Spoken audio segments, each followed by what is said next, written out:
Hi everyone, welcome to YouTube channel of Enviro Catalyst. मेरा नाम है रूपेंद्र सिंह। मैं डायरेक्टर हूं कैटलिस्ट सेंटर ऑफ एक्सीलेंस का और फैकल्टी हूं एनवायरमेंटल साइंस की। आज के इस वीडियो में हम बात करेंगे how to prepare for UGC NET environmental science examination. अगर आपका बैकग्राउंड एनवायरमेंटल साइंस का है या आप नॉन एनवायरमेंटल साइंस बैकग्राउंड के हैं, दोनों ही केस में ये वीडियो आपके लिए बहुत ही यूज़फुल होगा। इसको एंड तक ज़रूर वॉच करिएगा। देखिए, जब कभी भी आप किसी भी कॉम्पिटिटिव एग्ज़ाम की प्रिपरेशन करते हैं तो उसकी पहली स्टेप होती है कि आप उसके सिलेबस की एनालिसिस करें, और दूसरा इंपॉर्टेंट स्टेप होता है कि आप प्रीवियस ईयर क्वेश्चंस की एनालिसिस करें। और इन दोनों ही प्रोसेस में मैं आपकी हेल्प करने जा रहा हूँ। जब आप ये दो स्टेप्स फॉलो करते हैं तो आपको अंदाज़ लगता है कि एग्ज़ाम में किस डेप्थ और किस ब्रेड्थ में क्वेश्चन पूछे जा रहे हैं, क्योंकि सिलेबस में लिखी हुई हर चीज़ इंपॉर्टेंट नहीं होती है। प्रीवियस ईयर क्वेश्चन से आपको अंदाज़ लगता है कि किस एरिया पे फोकस किया जा रहा है, साथ ही साथ आपको डेप्थ का भी अंदाज़ लगता है कि किस डेप्थ में क्वेश्चंस पूछे जा रहे हैं। पहले हम यूजीसी नेट एनवायरमेंटल साइंस के सिलेबस पे एक नज़र डालते हैं। मैंने ऑलरेडी इंपॉर्टेंट टॉपिक्स पे और इंपॉर्टेंट बुक्स पे कुछ वीडियोस रिलीज़ किए हुए हैं जो आप इन्वायरो कैटलिस्ट के यूट्यूब चैनल पे वॉच कर सकते हैं। इसलिए आज मैं कन्फाइन करूँगा कि हम किस तरह से तैयारी करें। देखिए, सबसे पहले हम क्या करते हैं, इसके सिलेबस पे एक नज़र डालें तो यूजीसी नेट एनवायरमेंटल साइंस का सिलेबस को 10 डिफरेंट यूनिट्स में डिवाइड किया गया है। पहली यूनिट है फंडामेंटल ऑफ एनवायरमेंटल साइंस, दूसरी है एनवायरमेंटल केमिस्ट्री, थर्ड यूनिट है एनवायरमेंटल बायोलॉजी, फोर्थ यूनिट है एनवायरमेंटल जियो साइंस, फिफ्थ है energy and environment, sixth unit है environmental pollution and control, seventh unit है solid and hazardous waste management, eighth unit है environmental assessment management and legislation, ninth unit है statistical approaches and modelling environmental sciences, and 10th unit है contemporary environmental issues. देखिए, समझने की कोशिश करिए। देखिए, सभी यूनिट इंपॉर्टेंट होती हैं, बट कुछ यूनिट का कंट्रीब्यूशन ज़्यादा होता है, कुछ यूनिट का कंट्रीब्यूशन कम होता है। पहले थोड़ा सा समझने की कोशिश करें। अगर हम इस सिलेबस की यूनिट 1 की बात करें, यूनिट 1 में कुछ ऐसे एरियाज़ कवर करे गए हैं जो बाकी यूनिट्स में भी रोल प्ले करते हैं। जैसे अगर आप यूनिट 1 में एटमॉस्फेरिक साइंस से स्टडी करते हैं तो यूनिट 6 में जब आप पोल्यूशन डिस्पर्सन की बात करेंगे, पोल्यूशन के बिहेवियर की स्टडी करेंगे, तो वहाँ पे यूनिट 1 की उस नॉलेज की ज़रूरत पड़ती है।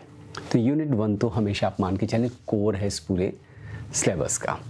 उसके बाद एनवायरमेंटल केमिस्ट्री में भी देखें तो बहुत सारे एरियाज़ कवर किए जाते हैं, एनालिटिकल केमिस्ट्री से लेकर इंस्ट्रूमेंटेशन तक।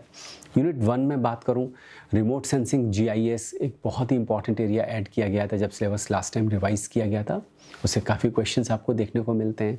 यूनिट 3 अभी हम लोग देखेंगे। सबसे ज़्यादा मार्क्स के क्वेश्चन अगर किसी यूनिट से आते हैं तो यूनिट 3 है। इसको हम लोग एनवायरमेंटल बायोलॉजी के नाम से जाते हैं, जिसमें बायोटेक्नोलॉजी, बायोरेमेडिएशन के टॉपिक्स भी कवर किए गए हैं। आज के समय में एनवायरमेंटल जियो साइंस से काफ़ी क्वेश्चंस देखने को मिलते हैं। एनर्जी एनवायरनमेंट एक इम्पॉर्टेंट टॉपिक है। इससे भी अच्छे खासे न्यूमेरिकल्स भी आपको देखने को मिलते हैं। ठीक है, तो इसको भी आपको अच्छे से तैयार करना पड़ेगा। एनवायरमेंटल पोल्यूशन कंट्रोल में noise pollution, air pollution, water pollution, thermal pollution और मैराइन पोल्यूशन, सब कुछ इसमें हर तरह के क्वेश्चंस, उनके कंट्रोल के मेजर्स, सब पे अच्छे खासे क्वेश्चंस आपको देखने को मिलते हैं। यूनिट 7 एक छोटी सी यूनिट है, solid and hazardous waste management की। यूनिट 7 में EI एक बहुत ही इंपॉर्टेंट टॉपिक है। EI के ऊपर भी कई वीडियोस मैंने अपने इन्वायरो कैटलिस्ट के यूट्यूब चैनल पर अपलोड की, उनको ज़रूर वॉच करिएगा। आप लोगों ने बहुत अप्रिशिएट भी किया उन वीडियोज़ को। यूनिट 9 में स्टैटिस्टिकल अप्रोच मॉडलिंग है, और यूनिट 10 में कंटेम्प्रेरी एनवायरमेंटल इशू, जिसमें ढेर सारे ऐसे टॉपिक्स हैं जिन पे आपको बहुत सारे क्वेश्चंस एग्जाम में देखने को मिलते हैं।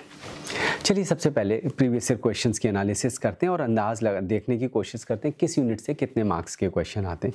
देखिए, आपकी स्क्रीन पे आपको देखने को मिल रहा होगा, मैंने एक टेबल शो करी हुई। ये टेबल आपको कैटलिस्ट की MCQ की बुक में देखने को मिलती है। जो नेक्स्ट एडिशन बुक आएगी उसमें आपको लेटेस्ट टेबल देखने को मिलेगी। अभी जो टेबल अवेलेबल है, जो लास्ट एग्ज़ाम हुआ था जून 2023 में, उसको शामिल करके बनाई गई थी। और जब आप इस टेबल की एनालिसिस करते हैं, देखिए मैंने पहले बोला कि यूनिट 1 तो हमेशा इंपॉर्टेंट है। यूनिट 1 को तो आपको तैयार करना ही करना है, उसमें आपको चांस नहीं लेना है। बट उसके अलावा अगर हम 3-4 ज़्यादा इंपॉर्टेंट यूनिट की बात करें तो उसमें सबसे पहले तो यूनिट 3 हो जाती है, एनवायरमेंटल बायोलॉजी। अगर आप प्रीवियस ईयर के क्वेश्चन एग्ज़ाम्स के एनालिसिस करके देखें तो इस यूनिट से सबसे ज़्यादा मार्क्स के क्वेश्चंस आते हैं। अगर मैं 2023 जून की बात करूं तो तकरीबन 38 मार्क्स के क्वेश्चन सिर्फ एक इस यूनिट 3 से आए थे।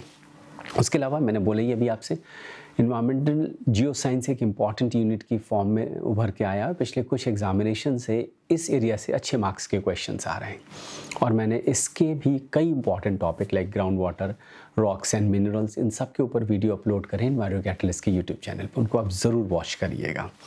उसके अलावा इन्वायरमेंटल पॉल्यूशन एंड कंट्रोल तो एवरग्रीन यूनिट, जिससे हमेशा आपको क्वेश्चंस देखने को मिलेंगे।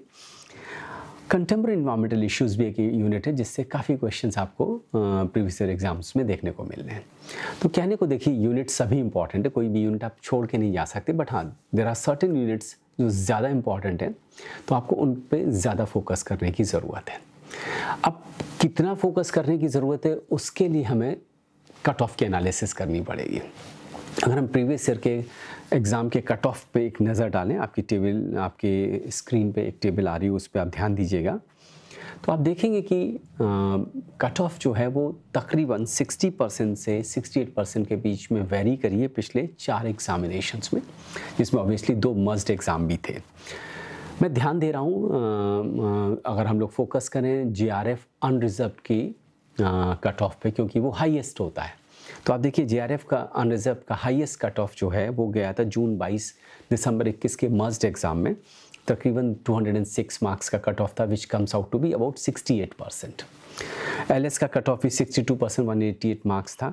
और सबसे लोएस्ट कट ऑफ जून 21 दिसंबर 20 के मस्ट एग्ज़ाम में 60% गया था, 180 marks for JRF unreserved category and 54%, 162 marks for LS unreserved category. More और लेस अगर आप देखें तो 60 to 70% के बीच में ये वेरी करता है। तो आप समझ सकते हैं कि जब आप डिफरेंट यूनिट पे फोकस कर रहे हैं तो आपको इंश्योर करना है कि आपका मार्क्स लेस देन 70% नहीं आए।